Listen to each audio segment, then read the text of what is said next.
மாணவ நண்பர்கள் அனைவருக்கும் வணக்கம். நான் உங்கள் பொன்வேல் பாண்டியன்.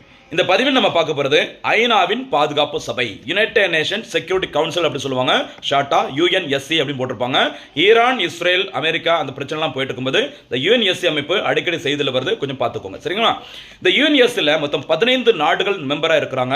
இந்த 15 அப்படிங்கிறது 5+10 சரி. அந்த 5 அப்படிங்கிறது யாரை குறிக்கும் அப்படின்னு பார்த்தீங்கன்னா ஐநாவின் அந்த பாதுகாப்பு சபையில் இருக்கிற நிரந்தர உறுப்பு நாடுகள் சரிங்களா. வீட்டோ அதிகாரம் கொண்ட ஒரு 5 நாடுகள் இருக்கிறாங்க. அவங்க America, Britain, China, Russia, France, ஷார்ட்டா ஏபிசிஆர்எஃப் அப்படி சொல்லுவாங்க சரிங்களா. இந்த 5 நாடுகளும் வீட்டோ அதிகாரம் கொண்டது, பிளஸ் ஒரு தற்காலிக உறுப்பு நாடுகள் 10 பேர் இருப்பாங்க. இந்த 10 நாடுகளுக்கும் பதவிக்காலம் 2 ஆண்டுகள் சரிங்களா. இந்த யுஎன்எஸ்சி அமைப்பு தான் வேர்ல்டு லெவலில் ஏதோ ஒரு நாட்டில் உள்நாட்டு கலவரம் பெரிய பிரச்சனை போயிட்டு இருக்குது சரிங்களா, அல்லது 2 நாடுகளுக்கிடையே ஏதோ ஒரு பிரச்சனை வருது.